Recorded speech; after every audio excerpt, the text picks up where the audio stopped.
Feliz sábado a todos, queridos hermanos, queridos amigos. Un verdadero gozo poder estar en este día con vosotros.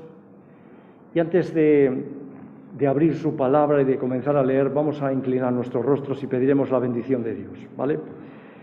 Bondadoso Padre que estás en los cielos, queremos rogarte que de una manera muy especial estés con nosotros en este momento en que queremos honrar y glorificar tu nombre, queremos ensalzarte, queremos oír tu voz a través de tu palabra. Y por eso, Señor, nos ponemos en disposición para cerrar nuestros labios, para abrir nuestro corazón al mensaje y que tu Espíritu pueda inundar nuestras vidas en el nombre de Jesús. Amén, Señor. Amén. Bueno, el tema que vamos a ver en esta mañana es un tema que puede que os choque. Quiero hablaros de la verdadera tentación. Llevo reflexionando sobre ello, pero me gustaría comenzar preguntándoos, ¿qué es para vosotros, cómo definiríais la tentación? ¿Cómo definiríamos la tentación? Pensad. ¿Podría ser el impulso a hacer algo? O incluso a tomar algo atractivo, algo pero que es inconveniente, que no es correcto. ¿Podríamos definirlo así? Para nosotros quizá la tentación podría ser, pues eso, mentir, quizá para salvar una situación complicada, robar, tomar algo que no nos pertenece, hacer algo indebido. ¿Sabéis? Cuando yo pensaba en esto no podía por menos que observar la vida de Jesús. Y cuando observas la vida de Jesús te das cuenta de lo que realmente era la tentación. Porque la tentación no es son estas cosas que hemos definido. Pero la tentación con mayúscula es la que auténticamente vivió y sufrió Jesús. Parece que se acoplan los micros. Es la que sufrió Jesús. Fijaros, definido dónde se puede encontrar el verdadero problema a la tentación, Filipenses capítulo 2, versículos 5 al 8. Filipenses 2, del 5 al 8. Texto que conocéis bien, ¿vale? Pero quiero que lo observéis porque es sobre esto que quiero yo hablaros esta mañana. Filipenses 2, del 5 al 8, haya pues entre vosotros los mismos sentimientos que hubo también en Cristo Jesús, el cual siendo en forma de Dios, no consideró el ser igual a Dios como cosa a que aferrarse, sino que se despojó a sí mismo, tomando forma de siervo, hecho semejante a los hombres, y hallado, fijaros esta frase, y hallado en su porte exterior como hombre, se humilló a sí mismo al hacerse obediente hasta la muerte y muerte de cruz. Bueno, tal vez estaréis preguntándoos, ¿vale? ¿Y qué tiene que ver eso con la tentación? Tiene tantísimo que ver, que es justo de lo que quiero hablaros en esta mañana, en esta reflexión. Porque Cristo tomó forma humana, pero seguía siendo Dios, ¿sí o no? Él no perdió la capacidad de ser divino, sino que Él mismo se anuló su capacidad divina para no utilizarla en ningún momento como humano. ¿Estáis de acuerdo? No utilizó su poder divino, pero, como digo, voluntariamente decidió no usarlo, voluntariamente, y depender por completo del Padre y de la dirección del Espíritu Santo. Y así se mantuvo durante toda su existencia terrenal. Todo el tiempo en su ministerio público lo hizo así, dependiendo del Padre y de la dirección del Espíritu Santo. El diablo, que sabía muy bien todo lo que estaba sucediendo, estaba una y otra vez lanzando la idea de que la ley era imposible cumplirse. No, la ley no se puede cumplir. La ley de Dios no es posible, decía el diablo. Y durante los tiempos de la eternidad, antes de de que todo comenzara en el pecado, se introdujera el pecado en el mundo, el diablo se explayó para poner en tela de juicio la fidelidad, la posibilidad de obedecer la ley de Dios. Fue puesta en tela de juicio. La Biblia, en cambio, enseña que Jesús venció precisamente donde Adán fracasó. Y además lo hizo como un ser humano, Jesús. No lo hizo como un ser divino, aunque seguía siendo Dios. La dependencia del Padre y del Espíritu Santo fueron los dos medios que Jesús utilizó, y exactamente los mismos medios que nosotros disponemos en la vida diaria para mantenernos firmes y fieles a Dios. La presencia de Dios y la dirección del Espíritu Santo para vencer en nuestra lucha diaria. Jesús se despojó voluntariamente de su poder divino. Voluntariamente lo hizo, pero podía, y aquí está el quid de la cuestión, podía retomar su poder divino en cualquier momento. Podía recuperarlo cuando Él quisiera. Esto es la clave de todo. Y todo va a girar, el sermón de esta mañana va a girar en torno a este elemento, porque de usarlo, Jesús, de haber recuperado su poder divino cuando no debía, habría significado el fracaso de todo el plan de la salvación. ¿Entendéis todo lo que estaba en juego? La trascendencia de todo esto. Y esto lo sabía tan bien el diablo que si lograba, fijaos, si el diablo lograba una sola vez que Jesús usara su poder divino en un momento que tal vez le hiciera perder el control, o para beneficiarse Jesús a sí mismo, el conflicto entre el bien y el mal habría terminado y todo estaría completamente perdido. Todos nosotros estaríamos perdidos. El plan de la salvación no hubiera podido consumarse. Todo se hubiera venido al traste. Por eso dice la Biblia en Hebreos capítulo 4, versículo 15, que Jesús fue tentado en todo según nuestra semejanza. Jesús fue tentado muchísimo más de lo que cualquier ser humano vamos a ser tentados en algún momento en la vida. Jesús fue tentado en todo. ¿Por qué? Porque Cristo tenía el poder de Dios a la distancia de su propia decisión. Jesús podía haber retomado su poder divino cuando Él mismo hubiera querido. Y por eso, después de haber estado sin comer durante 40 días y 40 noches, fue tentado. Lo primero que se le presentó el diablo para tentarlo, ¿con qué? ¿Tienes hambre, Bueno, si tienes hambre, no te preocupes. Tú tienes poder para hacer que las piedras se conviertan en pan. Así que haz que las piedras se conviertan en pan. Aquí no pensemos que la tentación no era que el pan saciara su hambre, que debía tener y no poca, después de 40 días sin comer. La tentación no estaba en eso. La verdadera tentación era más bien que él llegara a usar su poder divino para satisfacer sus propias necesidades personales en lugar de depender del Padre. ¿Te das cuenta el problema? ¿Te das cuenta que la tentación donde giraba en torno a que Jesús recuperara su poder divino? No, hazlo, tienes hambre, haz que las piedras se conviertan en pan. Y de haber hecho eso, Jesús dejaría de ser obediente hasta la muerte, y muerte en la cruz. Filipenses capítulo 2, versículo 8. Había mucho en juego, Muchísimo. Jesús fue tentado mucho más que cualquiera de nosotros. Lo somos, lo seremos. Muchísimo más. La tentación, ¿sabéis?, más grande que Jesús tuvo que enfrentar en todo su ministerio. ¿Alguien me lo quiere decir cuál es? Getsemaní. ¿Con relación entonces a qué?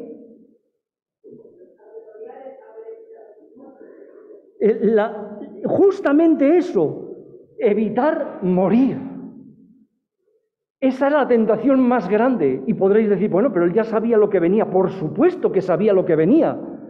Precisamente porque sabía lo que venía, él humanamente no quería tener que pasar por ello.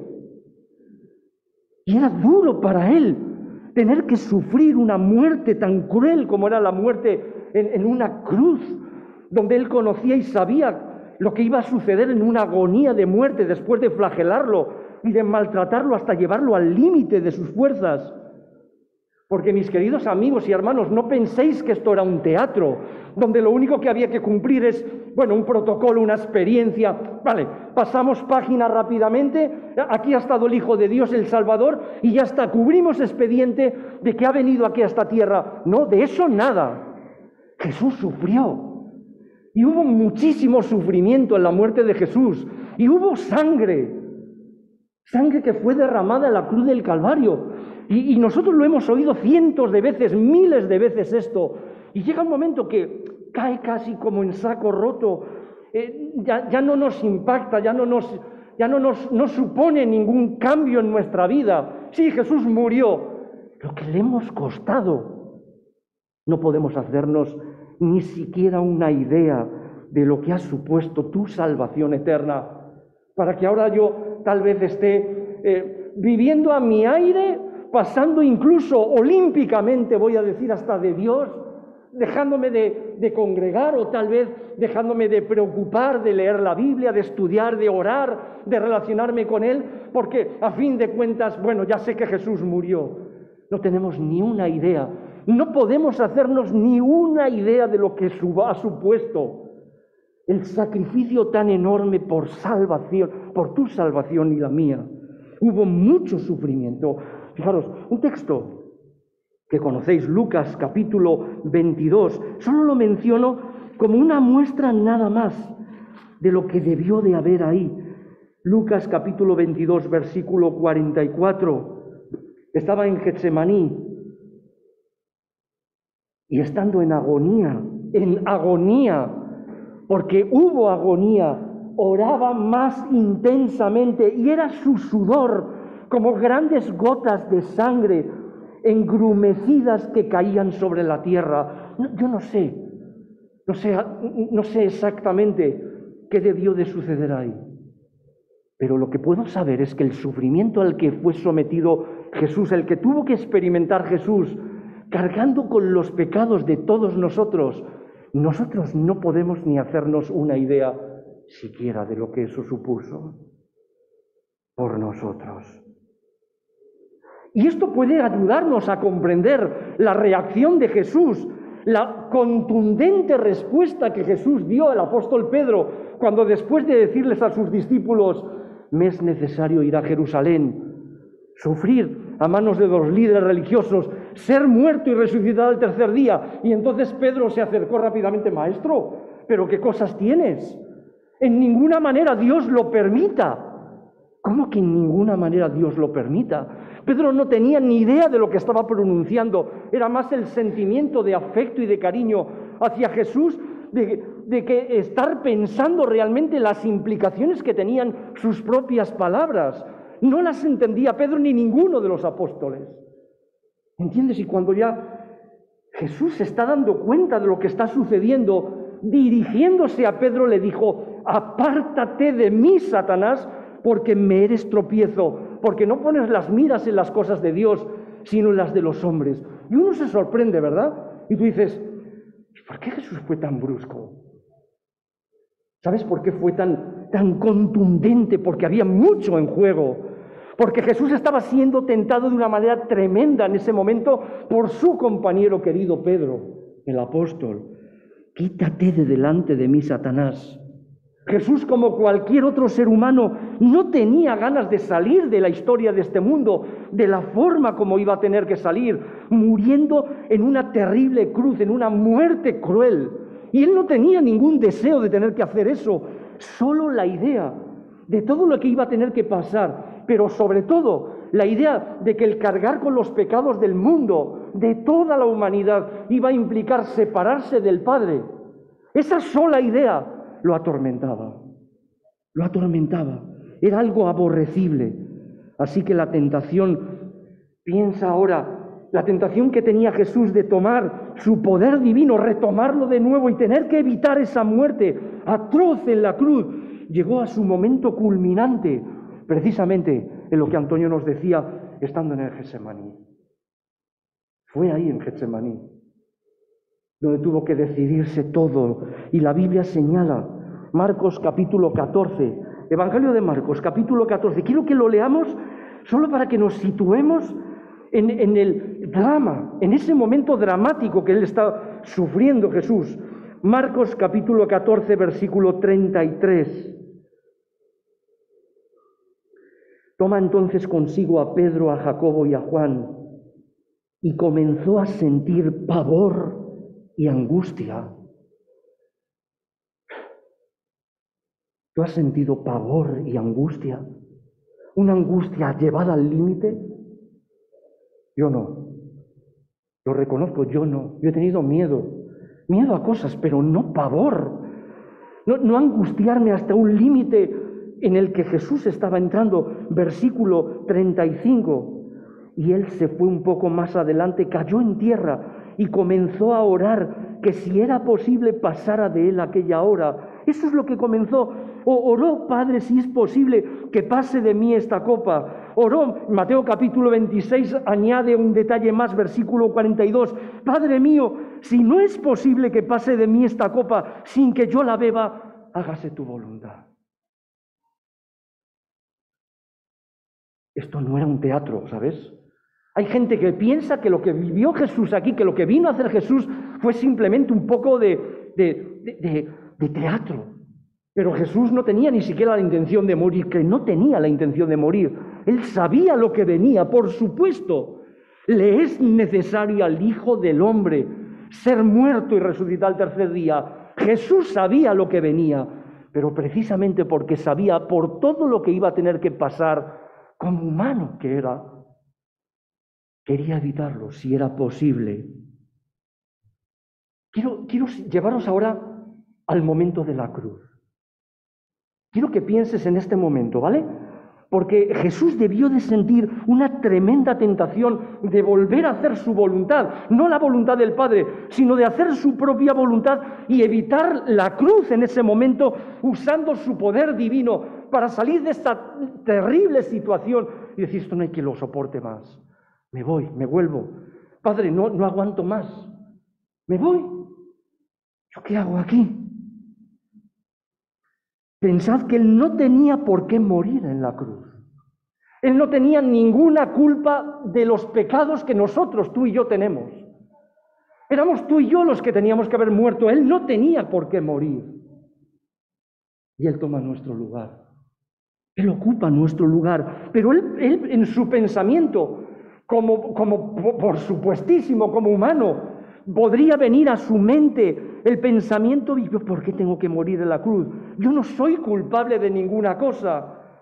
Y entonces podía él haber decidido bajarse. Me voy ya de aquí. Cristo podía, si quería, salvarse de la muerte. Si quería, podía haberse marchado de vuelta al Padre y decir: se acabó. Ya hasta tengo 99 ovejas seguras en el redil. Total, se me ha perdido una. Pero ¿yo qué voy a hacerle? Ya no voy a hacer nada. Lo siento mucho, esto no hay quien lo aguante. Me voy de vuelta contigo, Padre, para volver a tener la paz y la tranquilidad que he tenido desde la eternidad, de los siglos contigo. Pero no quiero seguir pasando por esto, ni padecer. Podía haberlo hecho. ¿Os imagináis la prueba tan difícil que él estaba enfrentando? Que podía haberlo hecho, podía haber retomado su poder divino, podía haberse bajado de la cruz y haber dicho: me voy ya. Sabía lo que había en juego. Sabía que todos nosotros nos íbamos a perder si él tomaba esa decisión. Sabía que la única forma posible en que podríamos encontrar una puerta de esperanza y de salvación eterna únicamente pasaba porque él tuviera que seguir adelante hasta el final, muerte y muerte de cruz. Y él lo sabía. ¿Y tú lo sabes esto?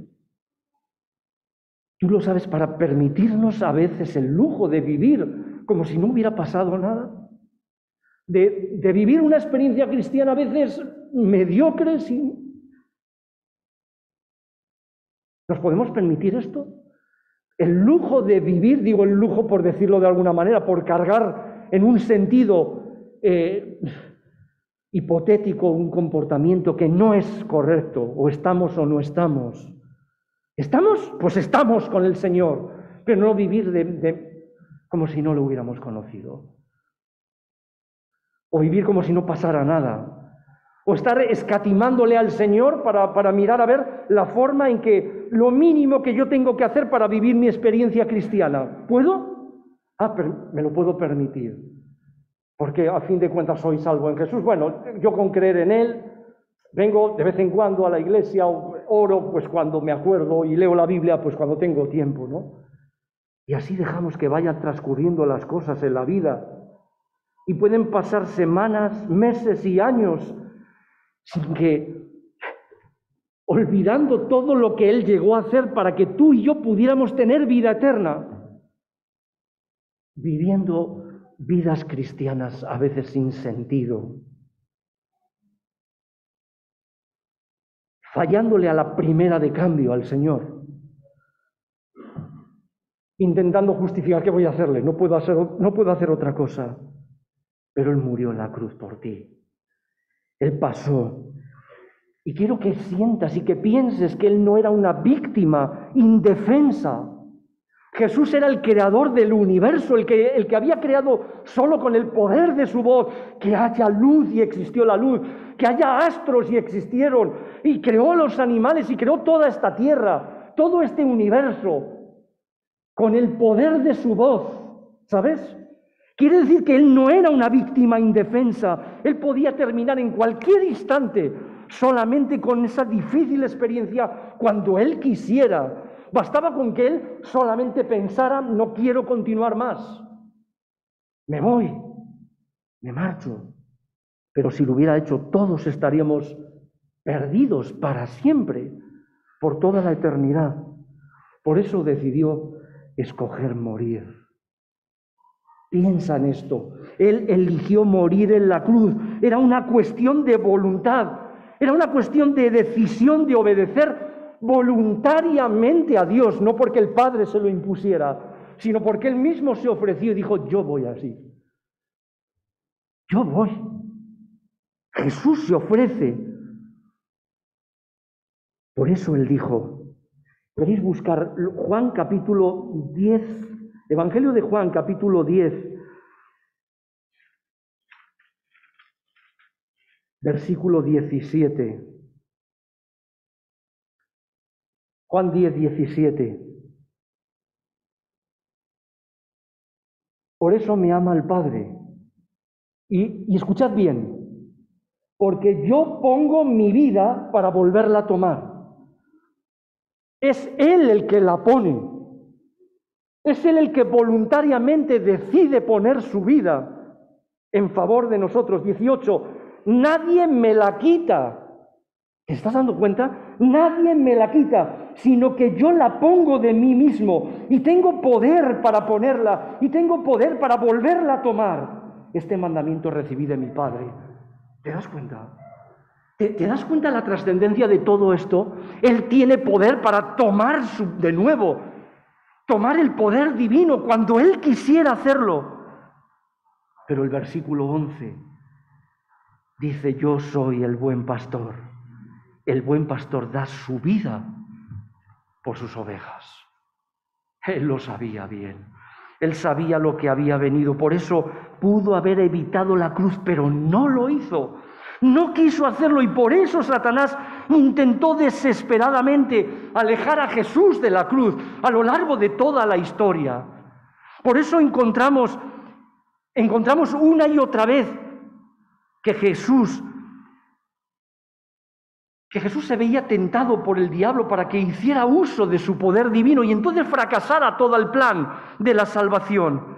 Y lo hizo desde el principio una y otra vez, procurando evitar que Jesús incluso naciera, introduciendo elementos como pueblos que intentaban destruir al pueblo de Israel, porque si lograba que el pueblo de Israel desapareciera de la historia, no nacería el Salvador del mundo. ¿Os dais cuenta? Y a veces vemos un poquito a la distancia, con tantos siglos que nos separan, acontecimientos que no llegamos a comprender bien. Me parece a mí que Dios se pasó aquí, ¿no? Destruyendo a este pueblo, y lo hizo a niños, ancianos. No sé si fue un poco brusco, y me olvido de los 4 siglos que Dios tuvo paciencia y misericordia con esos pueblos que se entrometían y que intentaban por activa y por pasiva destruir al pueblo de Dios, al pueblo judío, al pueblo de Israel, porque había un plan maestro que Dios había diseñado. A través de él nacería el Salvador de la humanidad. Y el diablo lo sabía. Por eso quería evitarlo. Y cuando vio que no lo lograba, sino que Dios inmediatamente intervenía y salvaba a su pueblo, y lo salvaba y lo cubría y lo protegía de los ataques de otros pueblos, y siempre Dios despertaba y levantaba un remanente. Siempre había un remanente a través del cual debía nacer el Salvador. Siempre. Y cuando ya nace el Salvador, resulta que Herodes decide matar a todos los niños. Y Dios pone en seguridad y protección a Jesús. ¿Te has dado cuenta? A lo largo de toda la historia, el diablo intentando desbaratar los planes de Dios. Y al final, usando el diablo a los mismos hombres por los que Jesús estaba muriendo en la cruz del Calvario. Y cuando está ahí, en la cruz, pendiendo de la cruz ya, clavado en la cruz, la gente desde abajo lo menosprecia. Si eres el Hijo de Dios, le gritan, sálvate a ti mismo, baja de la cruz y entonces creeremos en ti, le dicen. El Cristo, mira, el Cristo, el Rey de Israel, que baje de la cruz ahora para que veamos y creamos. Y le insultaban, dice el texto bíblico, Marcos 15, 30 y Lucas 23, 36. Sí, esto no fue un teatro, mis queridos amigos y hermanos. Esto fue real, fue auténtico, fue el sufrimiento resultado de su propia decisión, de su determinación por salvarte, por salvarnos, porque estábamos completamente perdidos. ¿Cómo hubiéramos respondido nosotros a estos desafíos? ¿Has pensado? Yo según lo preparaba, no podía por menos que pensar, si yo tuviera el poder de Dios al alcance de mi propia mano, y yo estoy crucificado, disculpadme el ejemplo, ¿vale? Pero soy yo el que está ahí y tengo la posibilidad de retomar todo mi poder de nuevo, la fuerza, y decir, yo sé muy bien lo que hubiera hecho, probablemente. Yo sé muy bien que teniendo el poder de Dios me hubiera bajado y les hubiera demostrado quién era yo. Les hubiera dicho, ahora os vais a enterar vosotros quién es del que os estáis burlando. No surge dentro de vosotros un sentimiento semejante de decir, pero si me están machacando, pero si tengo yo poder para no permitir que esto suceda. Pero ¿sabes algo maravilloso? Jesús no lo hizo. Afortunadamente para todo el universo, para todos nosotros, Cristo no cedió a la tentación de bajarse de la cruz, ni para imponer su voluntad, sino que venció donde Adán fracasó. Fue victorioso y su muerte canceló la deuda que tú y yo teníamos por culpa de nuestros propios pecados. Nosotros teníamos que morir y gracias a que Jesús se mantuvo firme en la cruz, pudiendo tener el poder para bajarse de la cruz y darles simplemente nada más para demostrarles a aquella muchedumbre maliciosa que gritaba y con desprecio se dirigía, si eres tú el Hijo de Dios, baja, y entonces creeremos, mira el Hijo de Dios, baja, y la gente riéndose. Y ahí aguantando Jesús, aguantando. Sí, por eso cuando Jesús pronunció aquellas palabras que están registradas en Juan 19:30, consumado es. ¿Sabes? Consumado es significaba que había vivido una vida de entregada obediencia a Dios. Eso es lo que significaba. Significaba que lo había demostrado una vez y para siempre, que había cumplido su obra. No solamente había terminado la obra, había concluido la obra, pero en plena, total obediencia y sumisión completa al Padre, sin usar su poder divino, porque en Él moraba Dios, en Él moraba la divinidad, el poder de Dios en Jesús mismo, y no lo usó. Por eso permaneció en la cruz Jesús hasta el final. quiero terminar con la última parte. La última parte es la tentación de Jesús es también nuestra tentación. Y quiero que os fijéis por qué. El apóstol Pablo, recordáis en Gálatas 2:20, él dijo, con Cristo estoy juntamente, ¿qué? Crucificado. No sé si llegamos a comprender el impacto que esto produce. ¿Cómo que con Cristo estoy juntamente crucificado? Sí, es que seguir a Jesús es infinitamente mucho más que seguir un conjunto de hábitos morales. Es mucho más que lo que comes, lo que vistes, o cómo te vistes, o qué miras. Es mucho más que eso, seguir a Jesús. El Evangelio nos llama a algo mucho más profundo. El Evangelio nos llama a la crucifixión con Cristo y a la transformación con Él. Es pasar de mantener una actitud egoísta, que es la que nuestro corazón humano muestra, a tener el Espíritu de Cristo. Es como si estuviéramos hablando de una operación quirúrgica, ¿vale?